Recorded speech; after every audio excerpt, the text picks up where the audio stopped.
Please welcome Lord Anthony Giddens.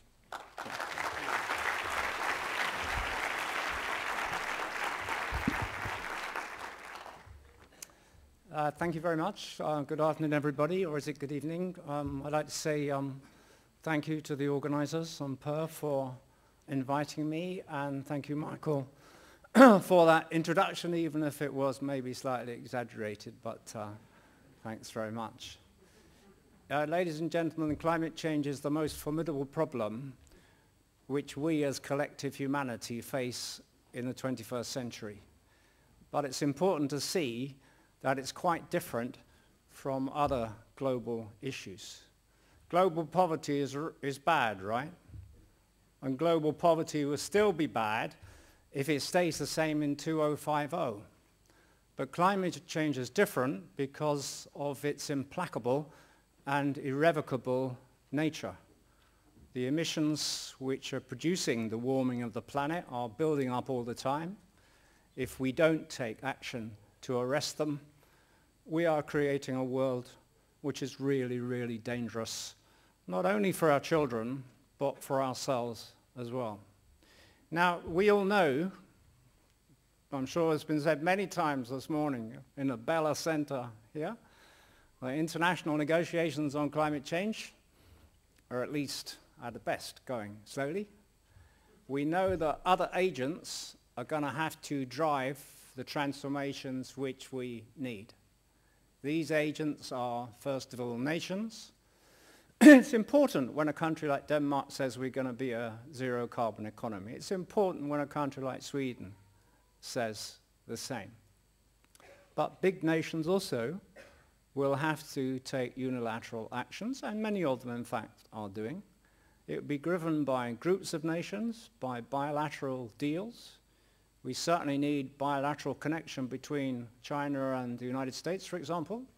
China and the US together produce about 42% of total global greenhouse gas emissions.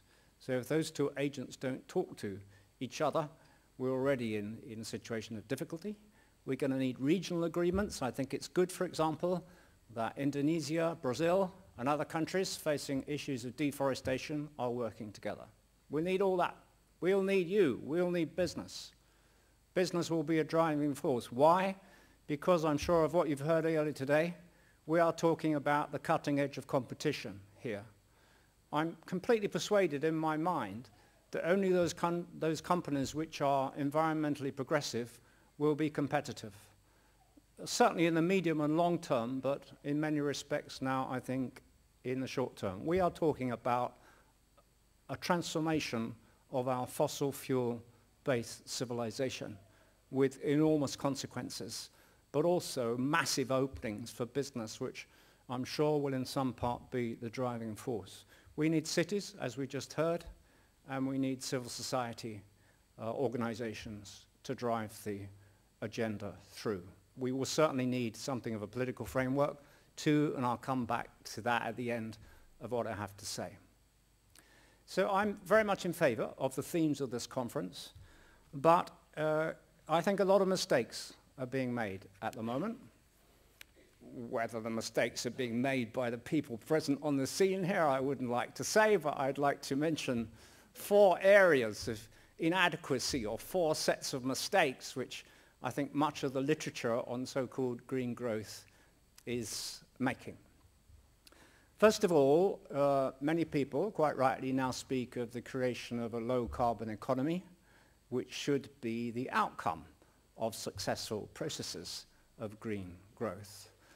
But I would like to propose to you that we don't actually know as yet what a low-carbon economy will be like.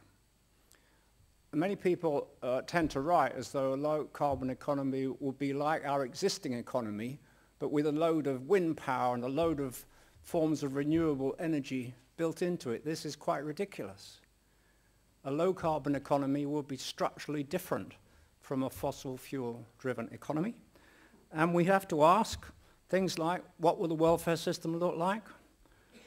What will job turnover be like? What implications for education and training, and many other things. We do not have a macroeconomics excuse me, of a low-carbon economy. We must develop one because that is the key framework. You cannot talk of green growth without knowing what you're trying to create and the economy in which you're going to insert your company or your innovations. Therefore, my first plea, which I hope to contribute to myself in writings that I'm producing in the moment, is we need to do a lot more intensive work on the contours of a low-carbon economy, and we have to think holistically about such an economy. Fragmentary thinking will not do. A sort of theme of all the points I want to make. Second, to me, there's far too much emphasis on technology at the moment. It's clear that technological innovation is demanded if we are going to create a low-carbon economy. It's clear that we need technological breakthroughs. For example, if we could find a way of storing energy in the long term and cheaply, it would have a transformative effect upon our efforts to transform the energy industries. But my argument to you is that social innovation, social creativity, political innovation, political creativity, economic innovation, economic creativity will be more important than technological innovation in creating a world where we are seriously reducing emissions. I could offer you many, many examples of this, but since I've only got half an hour, I'll just mention one, which is the opportunities and issues facing the insurance industry. We know that a substantial amount of climate change is already built into the system, whatever we do. We're going to have to insure people against the consequences of more extreme weather. You look at the recent writings of any major insurance company, they reveal that violent weather events are on the increase. How are we going to insure people?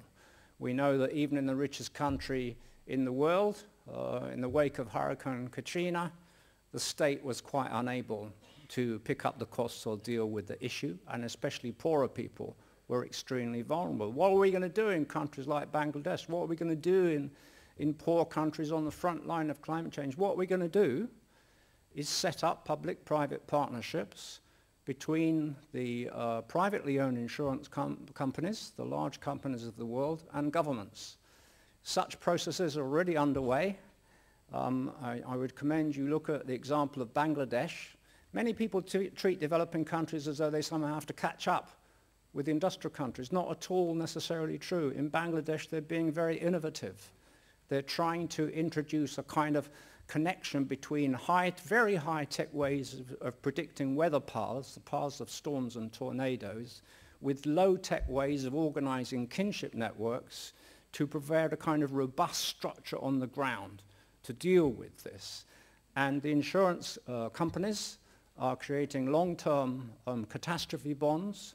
3 large insurance companies have 10, 15, 20-year catastrophe bonds, which will help protect poorer people in the face of the extreme weather circumstances they are going to face.